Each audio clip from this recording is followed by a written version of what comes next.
श्री स्वामी समर्थ. आजची आपली कथा आहे बायकोचा अपमान. अरे तिला काय काम असतं, घरातच असते दिवसभर, फुकटचं खाते. हॉलमध्ये जोरात हशा पिकला. लाईट्स चमकत होत्या, संगीत वाजत होतं. विनायकचा 50वा वाढदिवस. त्याच्या हातात वाईनचा ग्लास, भोवती बिझनेस पार्टनर, मित्र, नातेवाईक आणि थोड्या अंतरावर स्मिता.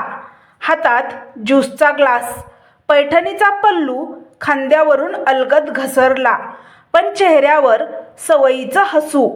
त्या एका वाक्याने वेळ थांबली. काही सेकंद शांतता. एक मित्र म्हणाला, असं बोलू नकोस, वहिनींना राग येईल. दुसरा मित्र म्हणाला, अरे विनायक, वहिनींना काहीतरी कामाला लाव ना.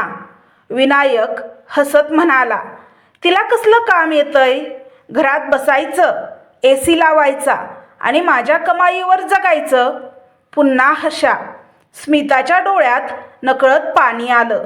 यावेळी काहींचं लक्ष तिच्याकडे गेलं. ती पुढे चालत येते. संगीत अजूनही वाजत होतं, पण तिच्या कानात आता फक्त स्वतःचा श्वास ऐकू येत होता. ती विनायक समोर उभी राहिली, पहिल्यांदाच सगळ्यांसमोर, नजरेला नजर. विनायक अजूनही हसत होता. काय ग, आम्ही मजाक करत आहोत, एवढं सिरियस का घेतलं? ती शांत आवाजात म्हणाली, मी काही बोलू का? हॉलमध्ये कुजबूज सुरू झाली. विनायक थोडा अडखळला. अगं, जोक होता. ती त्याच्या डोळ्यात बघत म्हणाली, जोक? मग एक छोटासा हिशोब करूया का?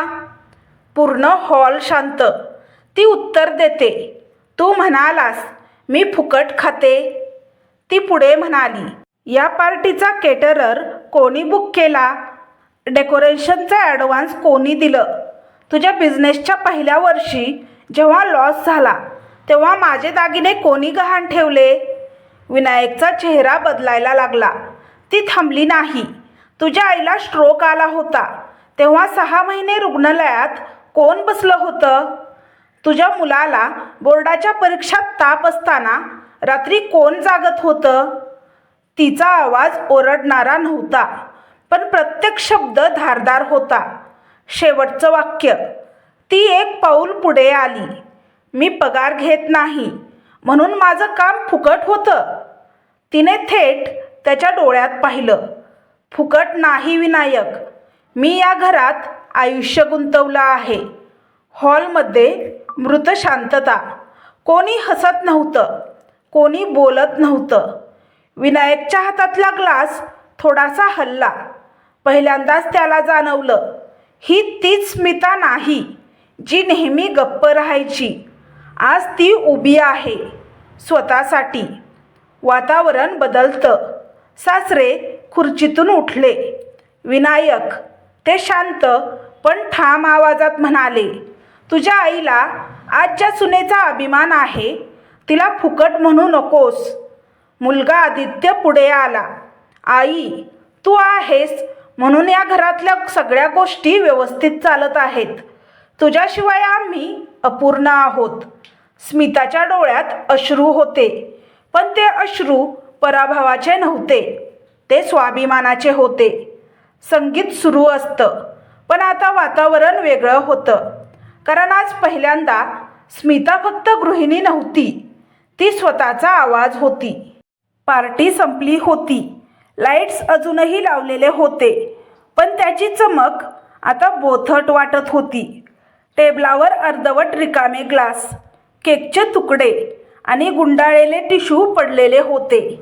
हॉलमध्ये एक विचित्र शांतता होती. स्मिता हळूहळू प्लेट्स उचलत होती. काही तासापूर्वी ती जिथे उभी राहून स्वतःसाठी बोलली होती तिथेच आता रिकाम्या खुर्च्या होत्या, पण तिच्या मनात अजूनही तो क्षण जिवंत होता. विनायक बेडरूममध्ये चिडून फिरत होता. काय गरज होती सगळ्यांसमोर तमाशा करण्याची?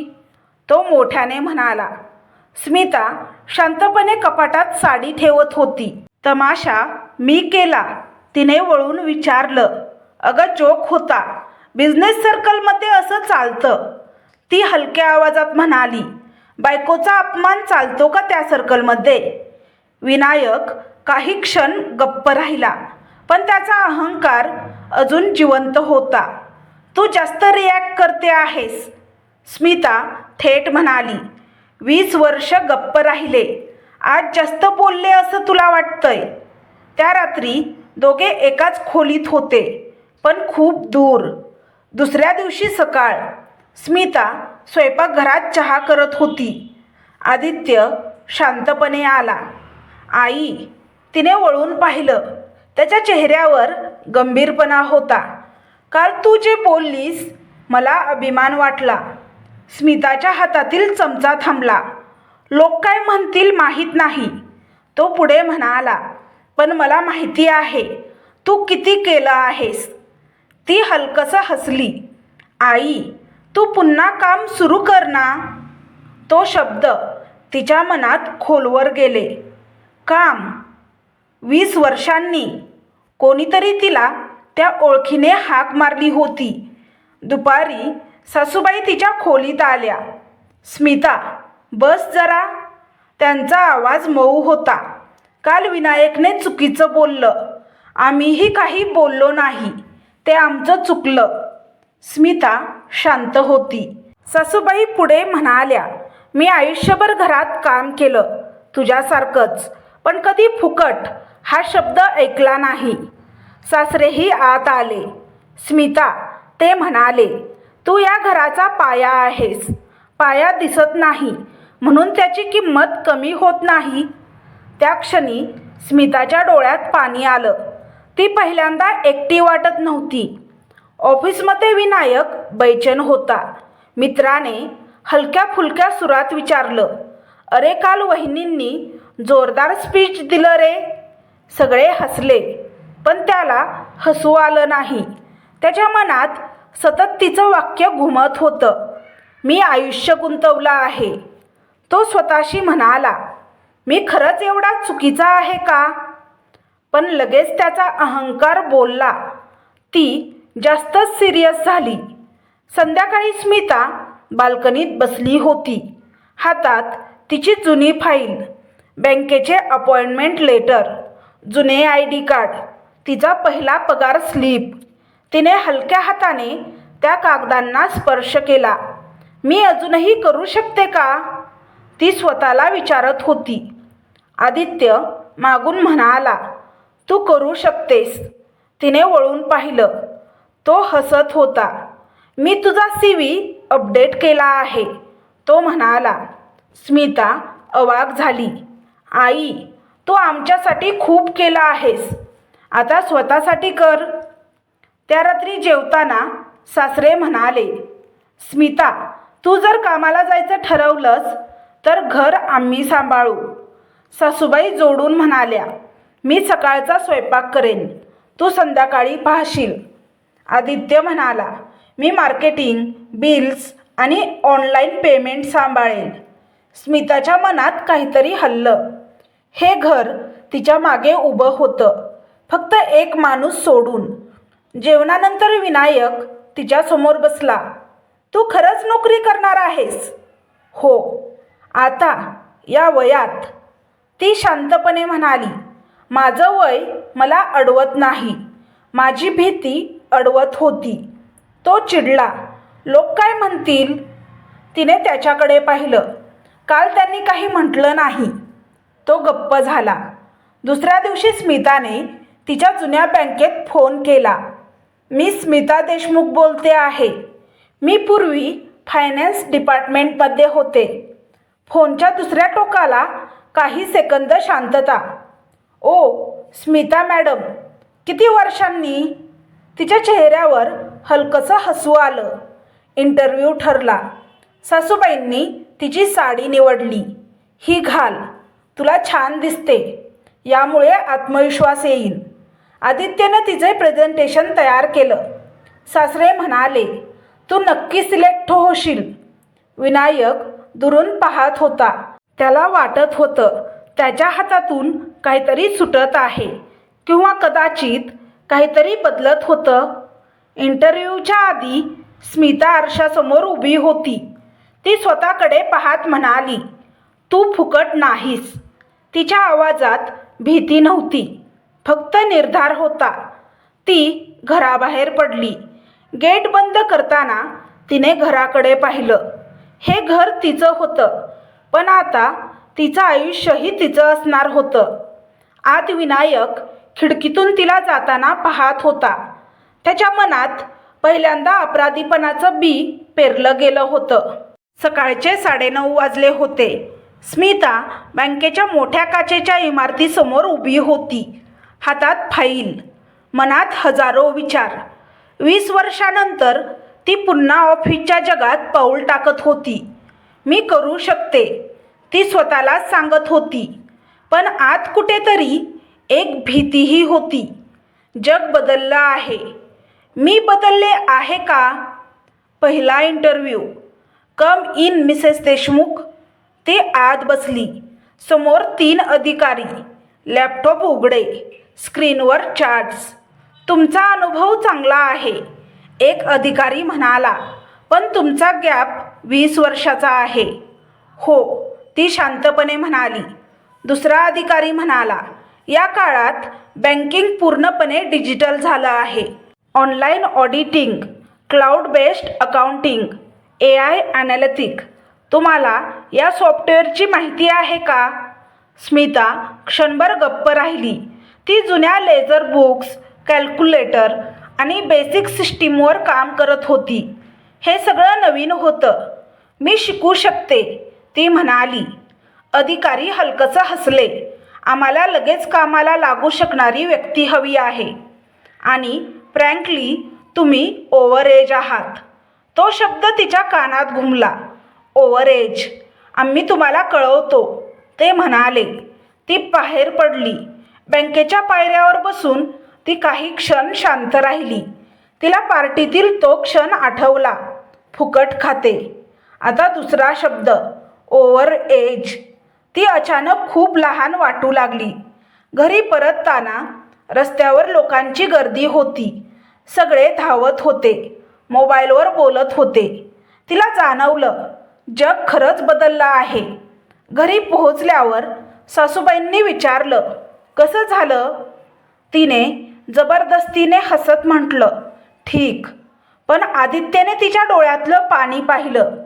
आई, काय झालं? ती शांत बसली. ते म्हणाले, मी ओव्हर एज आहे. टेक्नॉलॉजी माहीत नाही. घरात काही क्षण शांतता पसरली. आत्मविश्वास डगमगतो. त्या रात्री ती झोपली नाही. तिने आरशात स्वतःकडे पाहिलं. मी खरंच संपले आहे का? 20 वर्ष घरात घालवलेली स्त्री, नवीन सिस्टीम, नवीन भाषा. तिच्या मनात शंका वाढत होती. सकाळी आदित्य लॅपटॉप घेऊन आला. आई, बस. कशाला? तुला जे येत नाही ते शिकायचं. तो स्क्रीनवर अकाउंटिंग सॉफ्टवेअर उघडतो. हे बघ, हे क्लाउड बेस्ड सिस्टीम आहे. ही बटणं लेझरसारखीच आहेत, फक्त डिजिटल. स्मिता घाबरत होती. माझ्याकडून होणार नाही. आदित्य हसला.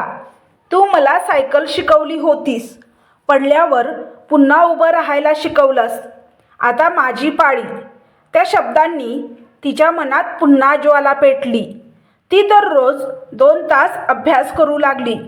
यूट्यूब व्हिडिओ, ऑनलाईन कोर्स, नवीन terms, blockchain, data analytic, automation.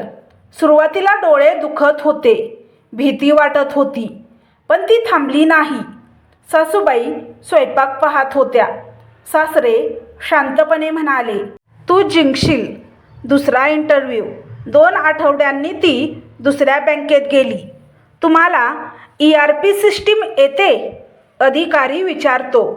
ती आत्मविश्वासाने उत्तरली, हो. मी सध्या झेरो आणि टॅली ERPवर काम करते आहे आणि डिजिटल ऑडिट प्रोसेस शिकते आहे. अधिकारी थोडा प्रभावित झाला. गॅप मोठा आहे, तो म्हणाला. ती सरळ म्हणाली, गॅप आहे, पण क्षमता अजून जिवंत आहे. अजून एक रिजेक्शन. 2 दिवसांनी मेल आला. We regret to inform. ती काही क्षण स्क्रीनकडे पाहत राहिली. पुन्हा नकार. यावेळी ती रडली. खरंच रडली. विनायक दारातून हे पाहत होता. त्याला तिची झुंज दिसत होती. तो हळू आवाजात म्हणाला, स्मिता. ती वळली नाही. तो पुढे म्हणाला, माफ कर, मी तुला इथपर्यंत ढकललं. ती शांतपणे म्हणाली, नाही, तू मला ढकललं नाहीस, तू मला जागं केलंस. तो गप्प बसला. काही दिवसांनी तिच्या जुन्या सहकार्याचा फोन आला. स्मिता, आमच्या एका क्लायंटला पार्ट टाईम फायनान्स ॲडवायझर हवा आहे. तुला इंटरेस्ट आहे का? तिचं हृदय धडधडलं. ही मोठी नोकरी नव्हती, पण सुरुवात होती. पहिली संधी, ती मनात म्हणाली. ती त्या छोट्या ऑफिसमध्ये गेली. फक्त 5 कर्मचारी. आम्हाला एखादी अनुभवी व्यक्ती हवी आहे, जी बेसिक्स मजबूत करेल, मालक म्हणाला. तिने शांतपणे काम सुरू केलं. पहिल्या आठवड्यातच तिने त्याच्या खर्चातली चूक शोधली. मालक म्हणाला, मॅडम, तुम्ही आमच्यासाठी ॲसेट आहात. तिच्या डोळ्यात पाणी आलं. त्या रात्री बाल्कनीत उभी राहून ती आकाशाकडे पाहत होती. आज तिच्याकडे मोठी नोकरी नव्हती, मोठा पगार नव्हता, पण तिच्याकडे आत्मसन्मान होता. ती हळू आवाजात म्हणाली, ओव्हरेज नाही, ओव्हरकमिंग. आत विनायक शांतपणे उभा होता. त्याला आता स्पष्ट दिसत होतं. ती फुकट नव्हती. ती पुन्हा स्वतःला घडवत होती. 6 महिने उलटले होते. स्मिताचं आयुष्य आता 2 भागात विभागलं गेलं होतं. सकाळचं घर आणि दुपारचं ऑफिस. ती ज्या छोट्या फायनान्स फर्ममध्ये पार्ट टाईम काम करत होती, तिथे आता तिचं नाव आदराने घेतलं जायचं. मॅडम, हा रिपोर्ट तुम्हीच पहा. तुमच्या सल्ल्याने आम्ही तोटा वाचवला. ती मोठ्या केबिनमध्ये बसलेली नव्हती. मोठा पगार नव्हता, पण तिची ओळख होती. आणि सर्वात महत्त्वाचं, तिच्या आवाजात आत्मविश्वास होता. देशमुखांच्या घरात वातावरण बदललेलं होतं. आदित्य आता सकाळचा चहा करत असे. सासूबाई अभिमानाने शेजाऱ्यांना सांगत, आमची सून आता ऑफिस करते. सासरे कधी कधी तिच्या रिपोर्टबद्दल विचारत, आज काय शिकलीस? ते हसत म्हणत. पण एक बदल अजून पूर्ण झाला नव्हता. विनायक अजूनही शब्द शोधत होता. त्या पार्टीला आता 6 महिने झाले होते, पण तो प्रसंग त्याच्या मनातून गेला नव्हता. तो ऑफिसमध्ये बसलेला असताना एका मीटिंगमध्ये अचानक एक क्लायंट म्हणाला, सर, तुमची पत्नी फायनान्स क्षेत्रात आहे म्हणे. कमाल आहे. विनायक क्षणभर थांबला. पूर्वी असं काही ऐकलं असतं तर त्याने तो विषय बदलला असता, पण आज तो म्हणाला, हो, आणि ती माझ्यापेक्षा चांगली आहे. तो स्वतःच्या शब्दांनी दचकला. त्याच्या आवाजात पहिल्यांदाच गर्व नव्हता, अभिमान होता. एक दिवस स्मिताच्या ऑफिसमध्ये मोठी कंपनी आली. ऑडिट सिस्टीम सुधारायची होती. सगळे घाबरले होते. फर्म लहान होती. मालक म्हणाला, मॅडम, हे तुमच्यावर अवलंबून आहे. ती शांत होती. तिने 2 दिवस रात्रंदिवस काम केलं. डेटा तपासला, चुका शोधल्या, नवीन स्ट्रक्चर तयार केलं. ती प्रेझेंटेशनसाठी उभी राहिली. तेव्हा तिच्या डोळ्यात भीती नव्हती. ती बोलत होती, स्पष्ट, अचूक, ठाम. प्रेझेंटेशन संपल्यावर टाळ्या वाजल्या. कंपनीने त्यांना मोठा कॉन्ट्रॅक्ट दिला. त्या निमित्ताने छोटासा सन्मान कार्यक्रम ठेवला गेला. मालक म्हणाला, आज जर ही फर्म पुढे जात आहे तर त्यात स्मिता मॅडमचा मोठा वाटा आहे. स्टेजवर तिला शॉल आणि फुलांचा गुच्छ देण्यात आला. ती स्टेजवर उभी होती. टाळ्यांचा आवाज घुमत होता आणि हॉलच्या मागच्या बाजूला विनायक उभा होता. त्याने कोणाला सांगितलं नव्हतं की तो येणार आहे. तो शांतपणे आला होता. त्याच्या डोळ्यात चमक होती. त्या रात्री घरात वेगळंच वातावरण होतं. सगळे आनंदात होते. सासूबाई म्हणाल्या, आमची सून मोठी झाली. आदित्यने तिचा फोटो सोशल मीडियावर टाकला. माय मदर, माय स्ट्रेंथ. स्मिता हसत होती, पण विनायक शांत होता. शेवटी तो क्षण. रात्री सगळे झोपल्यावर तो बाल्कनीत उभा होता. स्मिता आली. काय विचार करतोयस? तो तिच्याकडे वळला. त्याच्या डोळ्यात पहिल्यांदाच पूर्ण प्रामाणिकपणा होता. स्मिता, मला बोलायचं आहे. ती शांत उभी राहिली. त्या दिवशी पार्टीत मी तुला सगळ्यांसमोर कमी केलं. मला वाटलं होतं तो फक्त जोक आहे, पण आज मला समजतंय तो माझा अहंकार होता. ती काही बोलली नाही. तो पुढे म्हणाला, तू फुकट नव्हतीस. तू माझ्या आयुष्यात सर्वात मोठी गुंतवणूक होतीस आणि मी त्या गुंतवणुकीची किंमतच ओळखली नाही.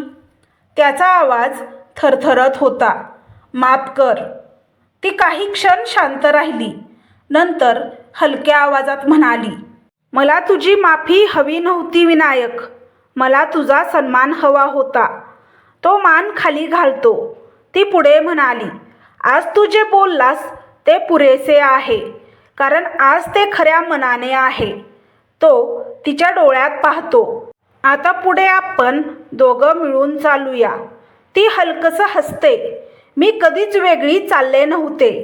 काही दिवसांनी कौटुंबिक समारंभ होता. नातेवाईक जमले होते. कोणी विचारलं, वहिनी आता जॉब करतात म्हणे? सगळ्यांसमोर विनायक शांतपणे म्हणाला, हो, आणि मला तिचा अभिमान आहे. ती फक्त माझी पत्नी नाही, ती माझी भागीदार आहे. हॉलमध्ये शांतता, मग टाळ्या. स्मिता त्याच्याकडे पाहते. यावेळी तिच्या डोळ्यात वेदना नाहीत, फक्त समाधान. संध्याकाळ. घराच्या छतावर दोघं बसलेले. वारा हलका वाहतोय. विनायक म्हणतो, धन्यवाद. ती हसते. कशासाठी? मला शिकवलंस की घर चालवणं ही नोकरी नसली तरी ती जबाबदारी असते आणि ती फुकट नसते. ती आकाशाकडे पाहते. तिच्या मनात एकच विचार, मी स्वतःला परत सापडले. कथेचा शेवटचा संदेश. 40 वर्ष म्हणजे शेवट नाही. अपमान कधीकधी आयुष्याची दिशा बदलतो. गृहिणी असणं म्हणजे फुकट नाही, ते न बोललेलं योगदान असतं.